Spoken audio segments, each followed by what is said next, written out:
성경 말씀은 마태복음 12장 43절부터 읽습니다. 더러운 귀신이 사람에게서 나갔을 때에 물 없는 곳으로 다니며 쉬기를 구하되 얻지 못하고 이에 가로되 내가 나온 내 집으로 돌아가리라 하고 와보니 그 집이 비고 술이 되었거늘 이에 가서 저보다 더 악한 귀신 7을 데리고 들어가서 거하니 그 사람의 나중 형편이 전보다 더욱 심하게 되느니라. 이 악한 세대가 또한 이렇게 되리라. 아멘. 성경 말씀에 보면은 우리의 육신을 집에다 비유하고 있습니다. 만일 땅에 있는 우리의 장막집이 무너지면 이런 말씀도 있습니다. 또한 너희의 몸은 성령이 거하시는 성령의 전이라 이런 말씀도 있습니다. 우리 육체라는 집에 살고 있는 내 영혼이 누구를 주인으로 모시고 살고 있는가, 이것이 중요합니다.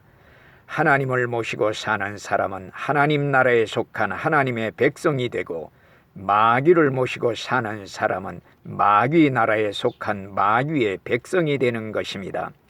영혼의 세계에는 중립이 없습니다. 하나님의 나라와 마귀의 나라, 하나님의 백성과 마귀의 백성뿐인 것입니다. 이 두 나라 사이에는 끊임없이 전쟁이 벌어지고 있습니다. 그 전쟁은 사람의 영혼을 먼저 차지하려는 영적인 싸움입니다.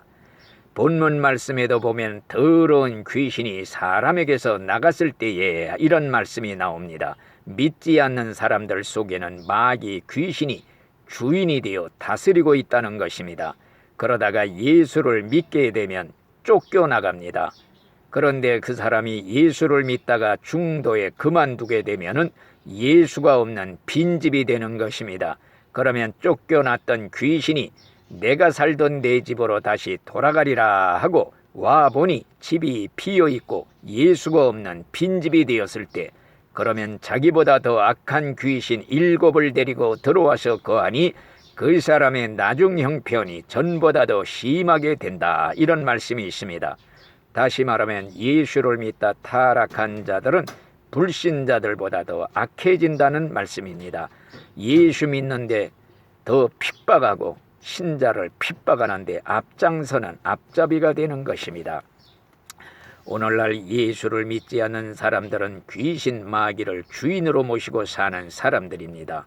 이 사람들의 영혼의 모습이 얼마나 비참한지 말로 다 할 길이 없습니다. 옛날 남어공이라는 나라에 어떤 청년이 있었습니다. 유리관 속에서 독사 24마리와 36일 동안을 살았다고 하는 것입니다. 이 청년이 독사들 틈에서 공포와 불안에 떨며 있는 모습이 신문에 난 적이 있다는 것입니다. 이런 모습이 바로 귀신을 주인으로 모시고 사는 사람들의 비참하고도 불쌍한 모습인 것입니다. 오늘날 마귀 귀신은 우리 믿는 신자들 속에도 때때로 침범에 들어올 때가 있습니다. 그것은 바로 들어오라고 마음의 문을 활짝 열어놓을 때입니다. 다시 말하면 죄질 생각을 품거나 짐짓 죄를 지으면 마귀 귀신이 문 밖에서 웅크리고 있다가 재빨리 뛰어 들어오는 것입니다. 죄는 들어올 때는 마치 쬐뜨기처럼 빨리 들어오지만은 나갈 때는 서서히 그림자처럼 떠나가는 것입니다.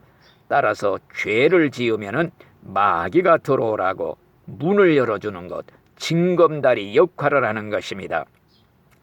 오늘날 멀쩡하던 사람도 마귀 귀신이가 들어오면은 미친 짓을 하게 되는 것입니다. 옛날 가룟 유다 속에 마귀 귀신이 들어왔을 때 예수를 팔려는 생각을 집어넣어 주었습니다. 가룟 유다는 마귀가 씌워서 제정신이 아니었기에 예수님을 3년 동안 따라다닌 제자였지만은 돈 30냥에 눈이 어두워 예수를 팔아먹는 미친 짓을 했던 것입니다. 내중에 제정신이 돌아왔을 때 내가 무죄한 피를 팔았도다 후회하고 돈을 성소에 집어 던지고 목매어 자살함으로 지옥으로 갔던 것입니다. 오늘날 빈집에는 마귀 귀신이가 침범해 들어옵니다. 나의 영혼의 집은 빈집이 아닌가 살펴보시기 바랍니다. 우리 집 문패에 달아놉니다. 교패도 달아놉니다. 이 집은 아무개 교회에 다니는 아무개 신자의 집이라고 사람들에게 보여줍니다. 그러나 그것이 중요한 것이 아닙니다. 육체의 집에 살고 있는 내 영혼에다가 예수의 이름을 써야 되는 것입니다. 성령의 도장이 찍혀 있어야 되는 것입니다. 예수의 피를 영혼의 문설주에다가 발라야 되는 것입니다. 이런 집에라야 마귀 귀신이 떼거지로 와도 침범에 들어올 수가 없는 것입니다. 따라서 우리는 예수님을 우리의 마음의 주인으로 모시고 살아야 됩니다. 그런 사람의 마음속에는 참된 평안이 있고 안정이 있고 기쁨이 있습니다. 이런 참된 구원받은 신자의 생활을 우리가 살아 바치시기를 바라는 것입니다. 아멘.